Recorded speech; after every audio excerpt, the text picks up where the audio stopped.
No vídeo de hoje, eu vou falar a respeito de uma questão que você dificilmente encontrará sendo discutida em algum outro vídeo aqui da internet, ou mesmo em textos acadêmicos, como artigos científicos, trabalhos de conclusão de curso, dissertações de mestrado e teses de doutorado.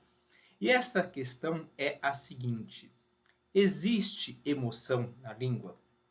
Se você perguntar isso para um falante comum, ou seja, para uma pessoa que não é um linguista, que não é um estudioso da linguagem, é bastante provável que a pessoa diga que sim, que existe emoção na língua, porque nós expressamos as nossas emoções através da língua, através da linguagem verbal e também de outras linguagens.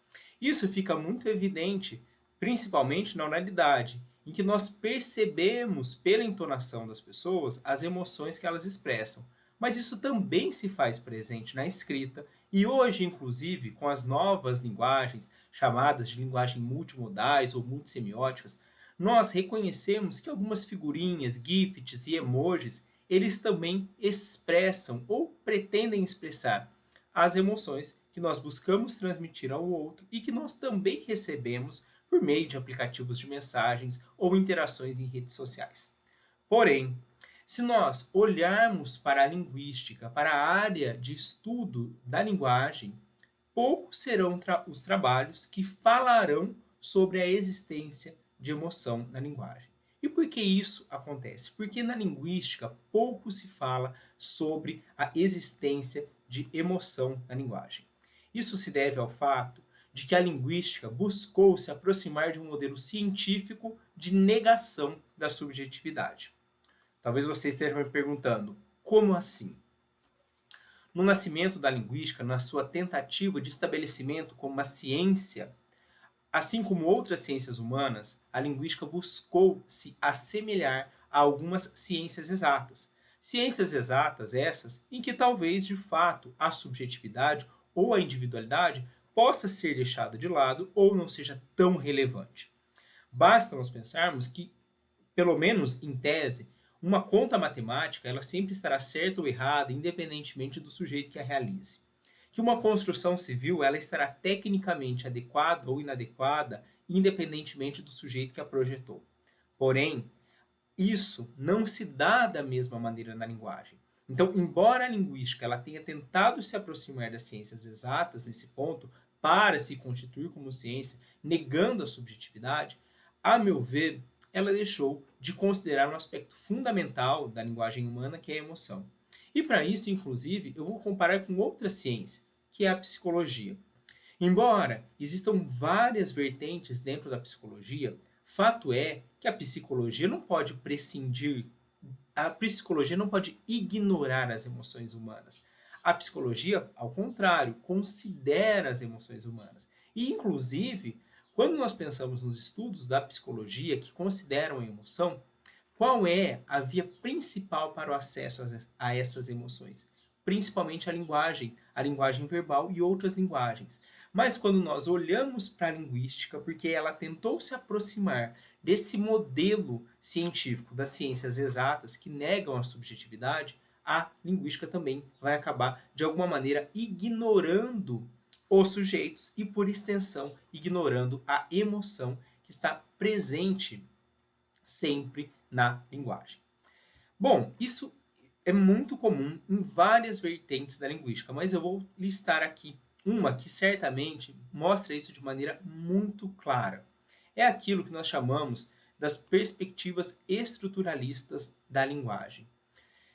Quando nós falamos em perspectivas estruturalistas, no Brasil, nós comumente associamos a nomes como de Saussure e de Chomsky.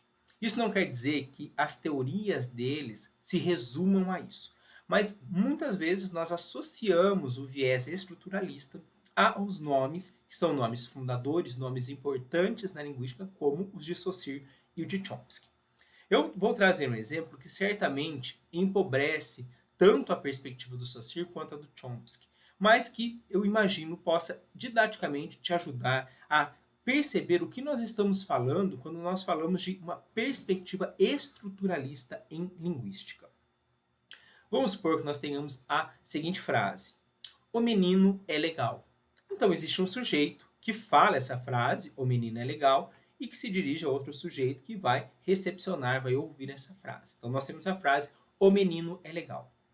Do ponto de vista das perspectivas estruturalistas, eu vou ignorar quem foi o falante, vou ignorar quem é o ouvinte e muitas vezes, inclusive, vou ignorar o próprio enunciado, exatamente o que foi dito.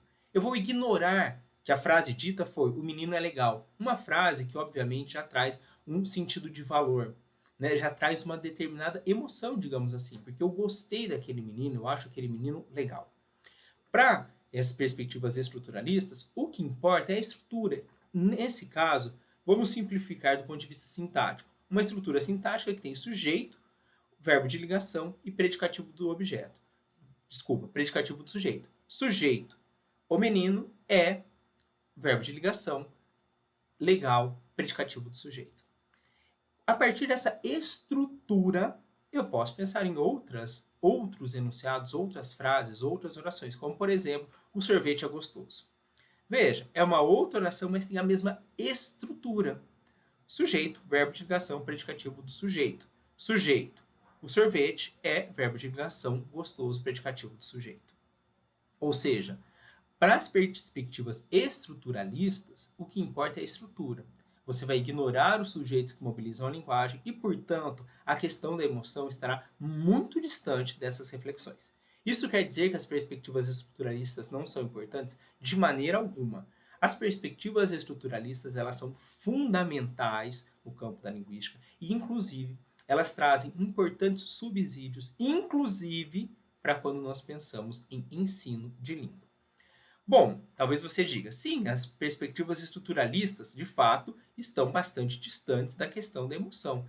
Mas e quando nós pensamos em outras perspectivas menos estruturalistas, como, por exemplo, as perspectivas discursivas? E aqui eu vou destacar uma perspectiva discursiva, que é a perspectiva discursiva da chamada análise do discurso francesa. Também, quando nós olhamos para os trabalhos da análise do discurso francesa, em geral, nós não encontramos grandes discussões ou discussões aprofundadas que de fato tematizem a questão da emoção.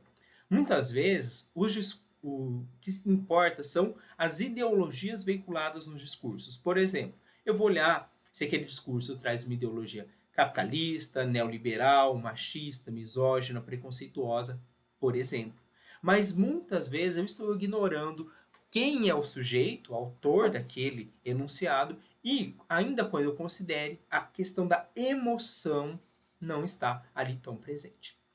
Todavia, quando nós estamos olhando para os textos do Círculo de Bakhtin, para a perspectiva bakhtiniana, a meu ver, não há como nós desconsiderarmos a emoção. Porque os membros do Círculo de Bakhtin, eles falam reiteradamente a respeito da emoção. E daí talvez você esteja me dizendo, Lucas, eu não me lembro, eu nunca vi essa questão da emoção nos textos do Círculo de Bakhtin. Por isso, a partir de agora, eu vou trazer alguns trechos que eu trago lá de os gêneros do discurso, para que nós observemos como Bakhtin fala explicitamente sobre a questão da emoção. Então, o primeiro trecho é o seguinte: uma palavra é apenas um recurso linguístico para a possível expressão da relação emocionalmente valorativa com a realidade.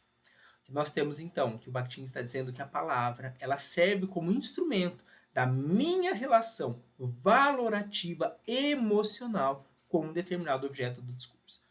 Vamos trazer um exemplo. Vamos supor que para mim o tema, o assunto, a questão da adoção seja muito importante. Porque eu quero adotar uma criança, porque aquilo faz parte dos meus desejos, dos meus anseios, é algo que eu falo a respeito disso todo dia. Ou seja, eu vou falar disso com amor, com apreço, com cuidado. Já se o tema da adoção não é um tema caro para mim, não é importante para mim, mas de alguma maneira talvez eu seja obrigado a falar sobre esse tema, eu vou falar, mas não com a mesma carga emocional, com uma carga diversa. Isso é tão evidente que muitas vezes nós avaliamos a relação emocionalmente valorativa dos sujeitos com os seus objetos de discurso. Por exemplo, você provavelmente já falou assim: tal professor gosta muito de falar sobre aquele assunto, mas ele não gosta muito de falar daquele outro assunto. O que você está avaliando aí?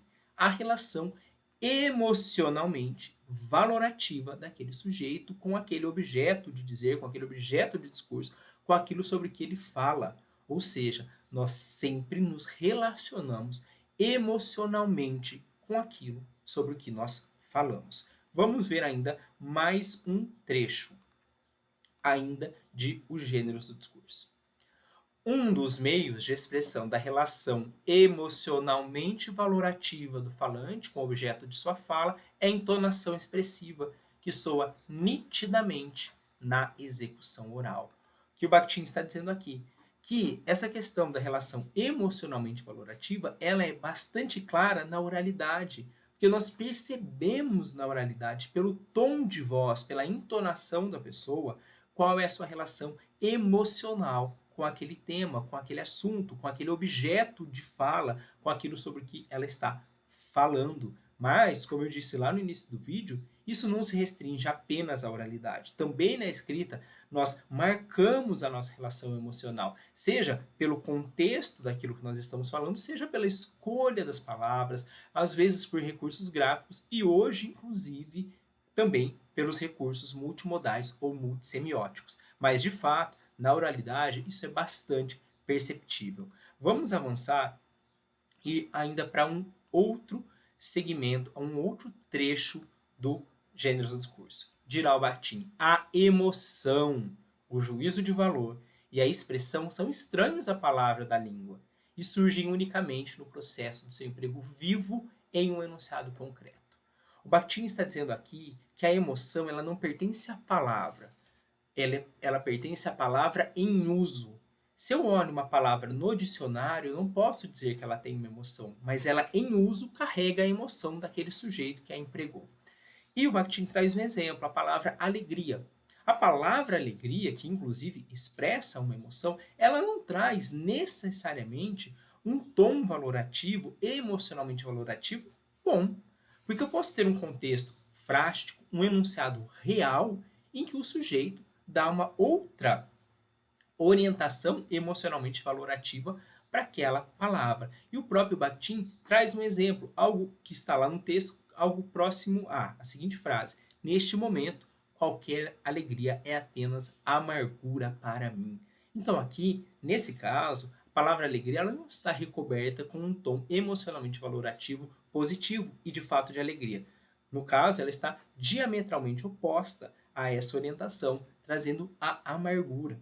Mas veja, embora ali em estado de dicionário a palavra não carregue emoção, na medida em que eu uso, em que ela passa por um sujeito que se expressa por meio da oralidade ou da escrita, ou por outros recursos semióticos, essa palavra ganha a emoção desse sujeito que emprega esta palavra.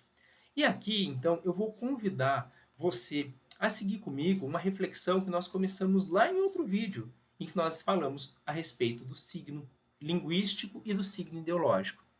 O signo linguístico proposto pelo Saussure tem duas partes, o significante ou imagem acústica e o significado conceito.